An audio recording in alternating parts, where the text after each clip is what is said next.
Welcome to episode 10 of Killer Stories. I'm your host, Bobbie Holmes. Thank you, listeners, for sending me story suggestion emails. You are making this week a little easier on me. I'm actually recording early because I'm headed out of town for a few days, and I'm probably editing on the plane if I can distract my 4-year-old long enough with a movie to do that. It is currently 10:30 p.m. and these damn crickets are so loud, so I'm sure you can hear them even after editing. I'm sorry. Today I'm going to cover a couple of shorter stories that were sent in by my listeners. My very talented hairstylist, Siobhan, she sent me a suggestion from the small town of Pulaski, Tennessee, where her boyfriend is from. And her boyfriend's brother actually knew one of the murderers. This is a little-known case, but it needs to be told. This is the slaying of Desiree, Jared, and Anthony Thornton. In the early morning of October 23, 2010, Jennifer Noller answered a phone call from her son, William Angel Jr. He said that he needed an ambulance. He was at a bonfire and him and a friend were badly burned. I thought it was odd that William didn't just call an ambulance himself, but when I hear the word bonfire, I think party. So I tried to think like a teenager, and if he was at a party that he wouldn't want to disclose the location or get another underager in trouble, I mean, that makes sense. How old is your son? He is 18. And what's his name? Matthew Wood. Him and a friend were outside playing with fire with gasoline, and he got too close, and it burnt all of his face. Both William and his friend Matthew Wood were treated at a local hospital for their injuries. Matthew's burns were way more severe than William's, and he was kept in the hospital for several days. Police went to the site where the boy said the bonfire was, but there was no sign that a fire was there at all. Coincidentally, there was a house fire that same night. The home was burnt to the ground, and the bodies of Desiree Thornton and her 2 sons were found, 16-year-old Jared and 9-year-old Anthony. Police found it very suspicious that these boys suffered from burns that same night that the house fire happened, especially when their story about the bonfire wasn't adding up. While still in the hospital, investigator Michael Chapman visits 18-year-old William Angel Jr. to ask some questions. William denied any involvement with the fire at the Thornton house and sticks to his story about the bonfire. But more information about the Thorntons came to light, raising questions about what really happened that night. There was evidence that gasoline was used as an accelerant to light the fire. So now we are definitely looking for an arsonist. Desiree, Jared, and Anthony were assumed to have died in the fire, but all 3 bodies also had stab wounds. Something way more sinister happened to the Thornton family. William's mother helped him handwrite his statement about the incident. He had initially lied about the bonfire because, well, he's 18. That's what teenagers do to avoid getting in trouble.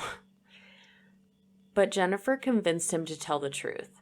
That night, he was driving around with his friend Matthew Wood. They parked in a field near the Thornton house. Matthew was planning on confronting Jared. He was pissed because he thought his ex-girlfriend was seeing Jared Thornton. As it turns out, it wasn't Jared. She was actually seeing someone else. Even if he was, the key word is ex. She doesn't belong to you. But as they sit in the car, according to William's interview with police, Matthew said, "We're going to kill them all." To which William replied, "Okay." That must have been the plan all along, though, because on the way there, they stopped at a service station and filled up gas containers. The 2 teens entered the Thornton home by crawling through a window. Matthew was armed with a folding knife. He found Jared inside and brutally stabbed him. Desiree and her 9-year-old son Anthony tried to flee the house and get away in their car, but Matthew caught up with them outside and started to stab Desiree. He pulled her out of the driver's seat and cut her throat. As Desiree was being attacked, Anthony ran for his life. William chased after Anthony and then held him down while Matthew stabbed him. Ignoring the young boy's cries, Anthony screamed, and this is so hard to hear. He said, "Stop, it hurts. Please stop. Don't kill me. I'm just a little boy." And he was just an innocent little boy. Matthew carried Anthony's body back into the house. It took both teens to carry Desiree inside. They doused all 3 bodies with gasoline.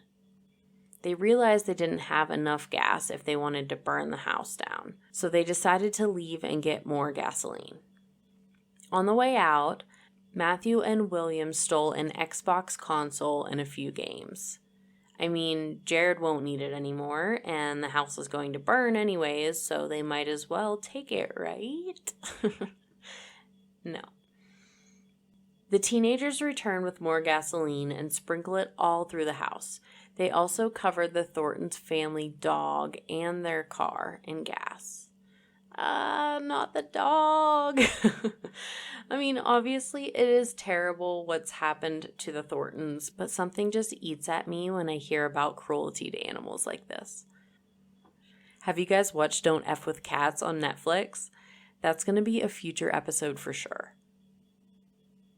William lit the car on fire and Matthew ignited the house, which created an explosion, throwing him backwards. That is why his burn injuries were so severe. This is when William called his mother for an ambulance.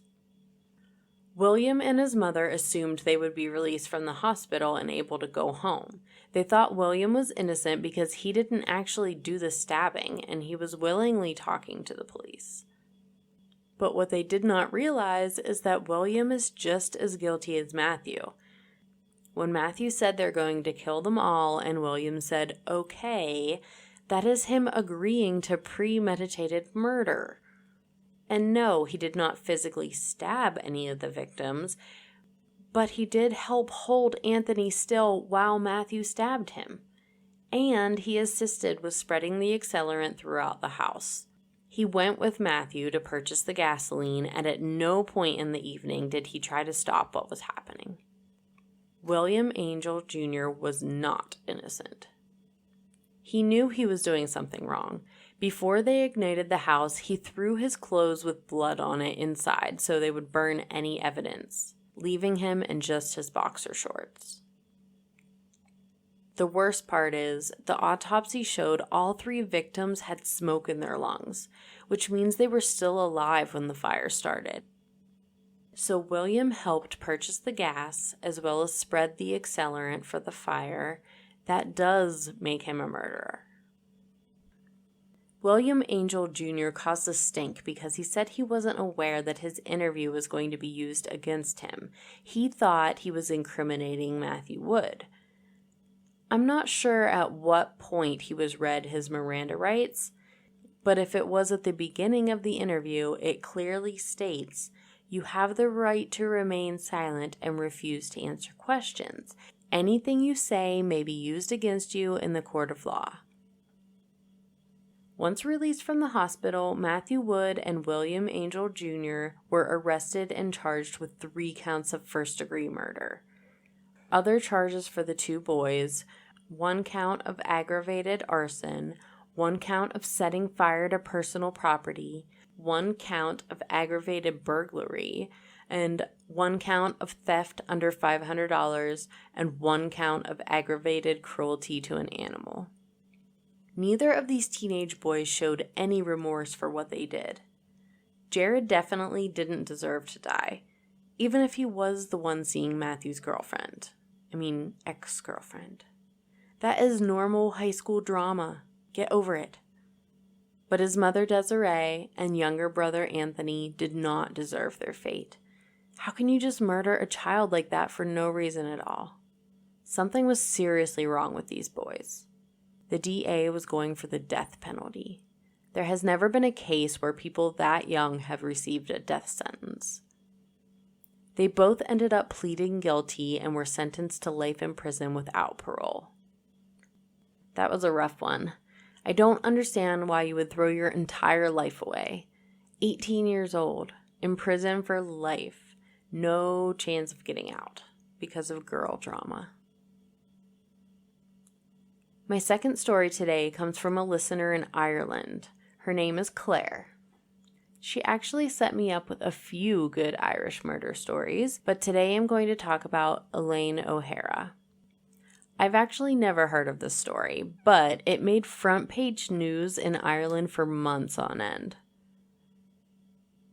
Elaine was born March 17th, 1976 in Dublin, Ireland.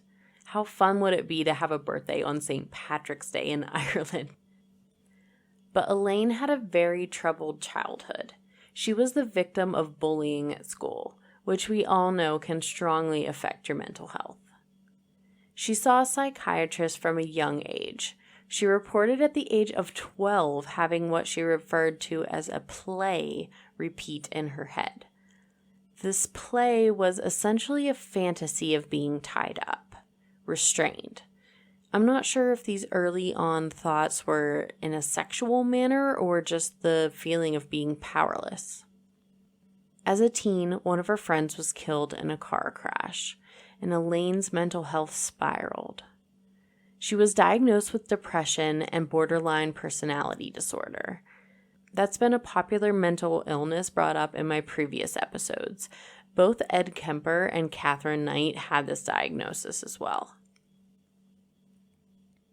Doctors treated Elaine with medications.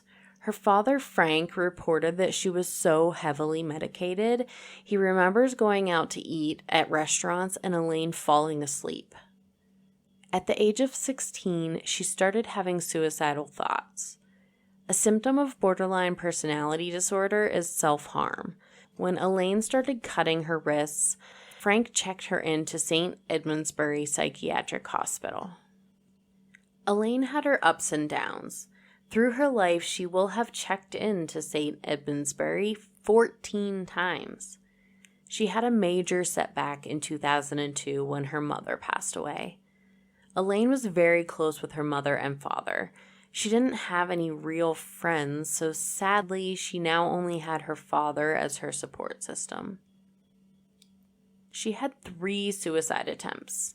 One attempt in 2006 was a close call. Elaine ended up in a coma for 24 hours after an overdose. In 2007, Dr. Claire, who had worked with Elaine for many years, passed away. It was stressful to start treatment with a new, unfamiliar doctor, especially when they decided to try less medication and more cognitive therapy. Elaine was lonely and craved attention. Just like any woman, she just wanted to be loved. She sought attention from men on a website for BDSM. BDSM is an overlapping abbreviation for bondage and discipline, dominance and submission, sadism, and masochism. Sadomasochism is where a person gets pleasure from acts involving the infliction of pain or humiliation. Some sadomasochists have a disorder where this is the only way they can become sexually aroused. My podcast dashboard tells me that my audience is 88% women, and I know you've all read 50 Shades of Grey. So we are all very familiar with the dominant and submissive roles that can be played in the bedroom. The dominant partner, or master, is the one inflicting the discipline, we'll call it, where the submissive or slave is on the receiving end. Elaine used the screen name Help Me Learn 36F and listed herself as a submissive, or sub for short. Her profile picture was her tied up and bent over a bed. Her profile read, "Hi, I hate these things. I've been a sub on and off for a while. I've learned a lot, but I still have a lot to learn. My fetish is bondage. I love being in chains. I'm here to learn. I serve my master. Searching for someone who can train me to be the best submissive/slave I can be. Honest, loyal, frank, and trustworthy, and possibly caring, as well as strict. I'm also looking for someone who wants a 24/7 slave. Then she lists her interests. Bondage, collar and leads/leash, kidnapping, knife play, mummification, sensory deprivation, spanking, slap in the face, and verbal humiliation. Mummification? I had to Google this. I mean, I know what normal mummification is, but as far as BDSM mummification, it is considered an extreme form of bondage where someone is wrapped up or cocooned and completely immobilized. So you can wrap one body part up or the entire body. And ways to wrap during mummification is with plastic wrap, ace bandages, medical wraps, plaster, or duct tape. Oh, hell no. I am claustrophobic. I can't even handle if a blanket is wrapped too tightly around my body. So this freaks me out just thinking about it. She had met with a few men who, quote, helped her learn, but they found that Elaine's BDSM interests were a little too hardcore for them. But then she met Architect 72 in late 2007. This man's real name was Graham Dwyer. Elaine shared a lot with her father. She told him about her involvement on this website and that she allowed this man to tie her up and masturbate on her. Frank found it strange that she shared this information with him, and so do I. Not something I would want to tell my dad, but again, he was all she had. This would be something you talk to your girlfriends about over cocktails? Maybe. But Elaine didn't have any friends. Graham Dwyer gave her what she was looking for, that master-slave relationship. He was into the more extreme BDSM, especially the knife play. Here are a few texts from Dwyer's cell in 2011. I want to stick my knife in flesh while I'm sexually aroused. I would like to stab a girl to death sometime. My urge to rape, stab, or kill is huge. You have to help me control or satisfy it. How are you going to keep seeing a man who texts you things like this? It seems like he's basically asking to kill her. Graham had used Elaine's issues of low self-esteem to manipulate her. Even though she had listed knife play in her interests on the BDSM website, she was not a willing participant in this sexual violence. In her text to him, she stated that she did not want to be stabbed or beaten by him. What she was really after was companionship, love, and ultimately a child. He gave her false hope of promising her a baby if she kept up with their dom-sub relationship. There's one small fact I left out about Graham Dwyer. He was married. Of course he was. What a freaking scumbag. In July of 2012, Elaine found herself once again thinking about suicide. She admitted herself back into the St. Edmundsbury Psychiatric Hospital. By the time she checked out, she was in good spirits. Everyone described her as happy and cheerful. But it wasn't long until she was pulled back into the submissive role under Dwyer once again. August 22nd, 2012. Graham wanted to meet Elaine at Shangana Park. As the master, he instructed her to cross the railway bridge, go down to the shore, and wait. He also asked her to leave her cell phone behind. Sketchy. Engaging in BDSM stuff is one thing. I know your master will punish you or whatever, but leaving your only traceable item behind, I don't think so. But Elaine does as she was asked. She had never been there before, so she had to stop a jogger on the way and ask where the railway bridge was, which was just ahead on the trail. You just couldn't see it because of the incline. This jogger was the last person to have seen Elaine O'Hara alive. In August 2013, a professional dog trainer and walker, Miss Vergnet, was walking around the Shanganagh Park. None of these 6 to 8 dogs were on leashes, but they did usually stick to the trail. The dogs started retrieving and bringing her bones. Miss Vergnet assumed these were animal remains and thought nothing of it. One day, her dog Millie took off. She could hear her digging and scratching at something, so as she approached the dog, she saw more bones and what seemed to be a tracksuit. Now seeing the clothing, Ms. Vergnet was convinced that these were human remains, and she called the police. Once the remains were identified as Elaine O'Hara, her apartment was searched. They found evidence on her cell phone and laptop of her relationship with Graham Dwyer.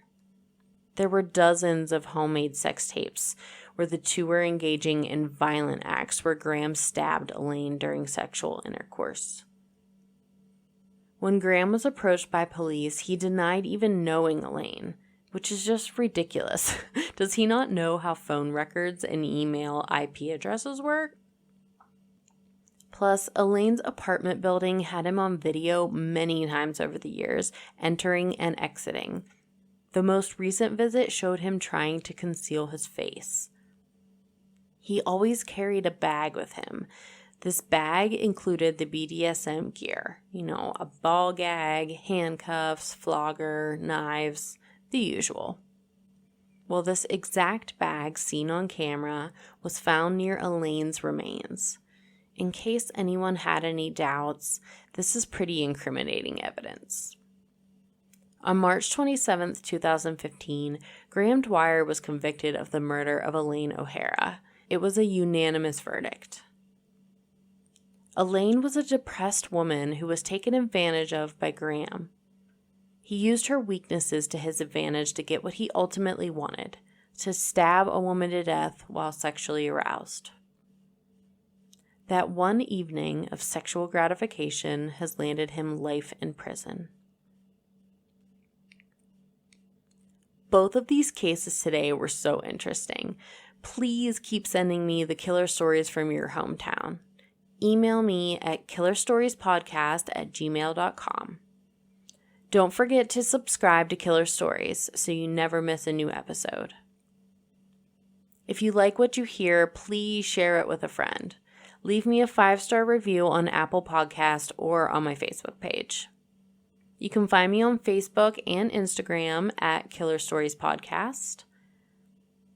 I have a friend telling me I need to get on TikTok, which makes me feel super old because I don't even know how it works, but stay tuned for more info on that. But that's it for this week. Until next time, these were some killer stories.